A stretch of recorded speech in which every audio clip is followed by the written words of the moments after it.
તો મારી યુટ્યુબ ચેનલમાં આપ સૌનું હાર્દિક સ્વાગત છે. કેમ છો બધા? ઓકે, તમે બધા મજામાં છો? હું પણ મજામાં છું.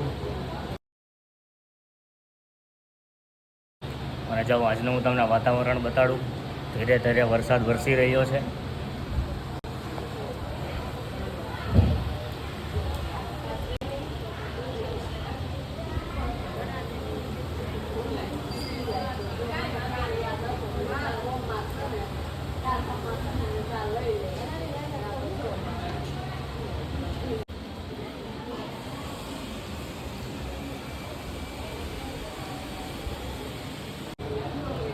તો જોયું ને, વરસાદ એકદમ ધીમી ધારે છે ને વરસી રહ્યો છે. અને વાતાવરણ એકદમ રોમાંચક છે, તમે જોઈ શકો છો.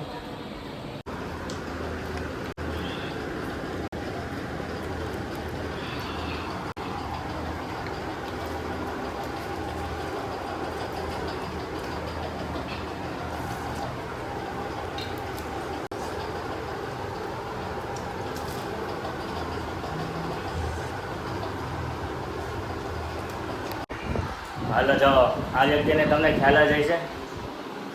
આ અમારા જમાઈ છે.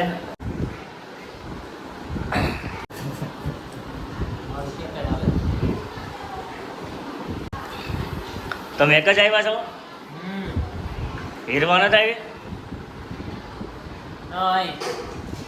હીરવા ક્યાં ગઈ? જમાઈ એક જ આવ્યા એવું લાગે છે. હીરવા લગભગ ખબર નહીં આવી કે નથી આવી, કઈ યાદ નથી.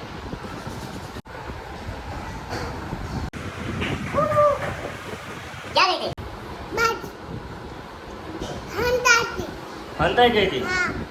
કેમ? એવું છે, મામા ગોતવા આવે એટલે?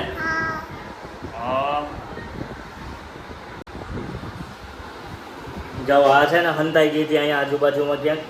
એટલે એને ખબર પડી ગઈ હતી કે મામાને ખબર ન પડે ને, એટલે આપણે છે ને હંતાઈ જાય એમ. મામા આપણે ગોતવા આવશે એમ. એટલે આ બેન છે ને મેડમ હંતાઈ ગયા હતા.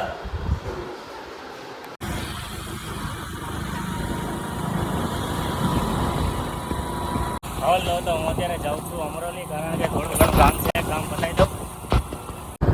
હાલો, તો જો મારી પાછળ આ ભાઈ બેઠા છે ને, આ મારા ભાઈ છે, જૂના અને જાણીતા છે. અમે બંને છે ને ઓફિસમાં એક સાથે હારે કામ કરતા હતા. પણ હવે થોડો ઘણો ટાઈમ થઈ ગયો, એટલે એ એમના કામમાં છે, હું મારા કામમાં છું.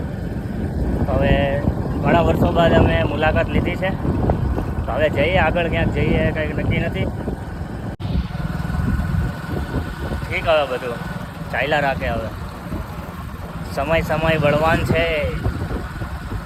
શું કેવું? ફોટા બતાવી કેજી.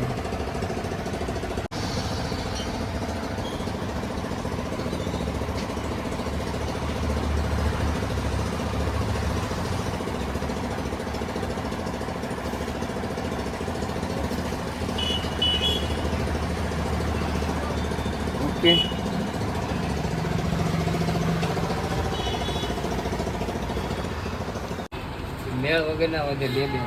ત્રણ વસ્તુ જીવન જરૂરિયાત છે: રોટી, કપડાં અને મકાન. આ ત્રણ વસ્તુ હોવી જરૂરી છે. આ બધી ત્રણ વસ્તુ જીવન જરૂરિયાત છે.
તો જો તમે આ ભાઈ જોઈ રહ્યા છો અને આ ભાઈ 5 રૂપિયાથી લઈને 20 રૂપિયા સુધીની તમામ આઈટમ વેચે છે. જો તમારે લેવી હોય તો પહોંચી જજો અને ના લેવી હોય તો જોવા જવામાં શું વાંધો છે. તો પછી એડ્રેસની વાત કરું ને તો કતારગામ સિંગળપુર વિસ્તારમાં થોડા આગળ આવો ને એટલે સિંગળપુર શાક માર્કેટ આવે અને એનાથી થોડા આગળ આવો ને એટલે 5 રૂપિયા અંકલવાલા દુકાનનું નામ છે. તો ત્યાં તમે પહોંચી જજો. હલો, તો જો મમ્મી અત્યારે રસોઈ બનાવી રહ્યા છે. મમ્મીને આપણે પૂછ્યું કે મમ્મી શું બનાવે છે રસોઈમાં આજે. શું બનાવો છો મમ્મી રસોઈ? પાઉંભાજી. જો મમ્મી કાંદા સુધારે છે, ટમેટા સુધારી નાખ્યા, હવે જો કાંદા સુધારે છે. અને જાઓ પાઉંભાજીનો બધો મસાલો પણ બધો રેડી થઈ ગયો છે, બધું બફાઈ ગયું છે. જો આ છે બટેકા છે, વટાણા છે, રીંગણા છે, ફ્લાવર છે, આ બધું મિક્સ શાકભાજી નાખ્યું છે અને બધું બફાઈ ગયું છે. અને સાથે સાથે આ પાઉં પણ છે.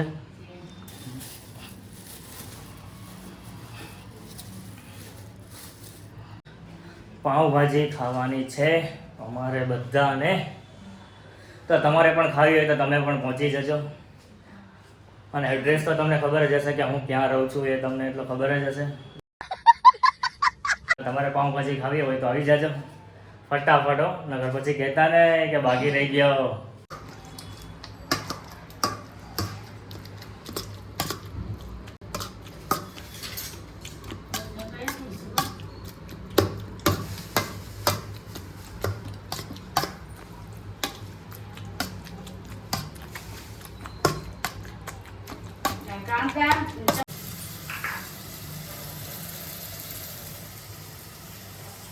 જો તમારે પાઉંને બનાવવાની રીત જાણવી હોય ને તો જો મારા મમ્મી બનાવે છે. જો હળદર છે, તેલ છે અને આ પાઉં છે અને પાઉં ઉપર લગાડે છે. જો હળદર છે અને તેલ છે. પછી હું તમને બતાડીશ પાઉં. જોજો એક નંબર લાગશે, એકદમ હાવ એટલે હાવ નરમ થઈ જાય પાઉં. અને જો ભાજી બની ગઈ છે, થોડી ઘણી જ બાફવાની બાકી છે.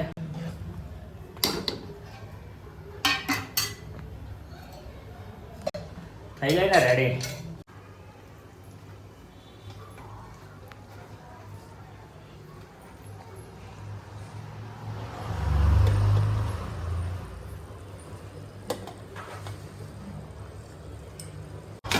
હલો, જો તમે જોયો ને તો તપેલીમાં પાણી હોય છે અને ગેસ ચાલુ હોય છે. એટલે ગેસ ચાલુ એટલે પાણી ગરમ થાય અને ઉપર આપણે પાઉં મૂકી દીધા હોય એટલે ધીરે ધીરે પાઉં ઉપર બફાતા હોય છે. અને પછી આપણે પાઉંનો ટેસ્ટ કરશું. પાઉં એકદમ મસ્ત લાગશે અને એકદમ હાવ નરમ થઈ જાય. પાઉંભાજી રેડી થઈ ગઈ છે. પપ્પા અને મમ્મી બંને જમવા બેસી ગયા છે. જાઓ, પપ્પા પણ જમે છે, મમ્મી પણ જમે છે અને હવે હું પણ જમી લઉં. અને હું તમને જે વાત કરતો હતો પાઉંની, એ હું તમને ફરી એકવાર વાત કરું. જો આ પાઉં છે.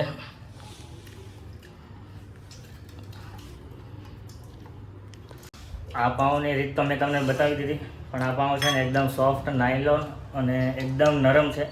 અને તમે આ રીતમાં અપનાવશો ને તો તમે 2 પાઉં વધારે ખાશો, એ મારી ગેરંટી છે. એટલે તમે આ એકવાર રીત છે ને અપનાવીને જોજો, તમને પણ મજા આવશે ખાવાની.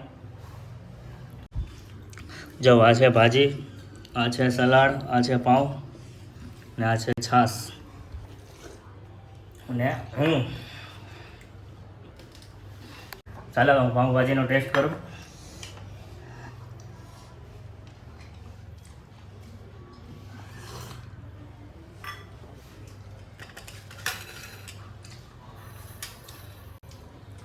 ટેસ્ટ તો મસ્ત છે. તો આજના વિડીયોમાં બસ આટલું જ. તો જો તમને વિડીયો ગમ્યો હોય તો વિડીયોને લાઇક, કમેન્ટ અને શેર કરવાનું ના ભૂલતા. તમે ચેનલમાં નવા છો તો સબસ્ક્રાઈબ કરવાનું ના ભૂલતા. તો આજના વિડીયોમાં આપણે બસ અહીંયા એન્ડ કરીએ. તો શુભરાત્રિ, જય શ્રી કૃષ્ણ, જય શ્રી રામ.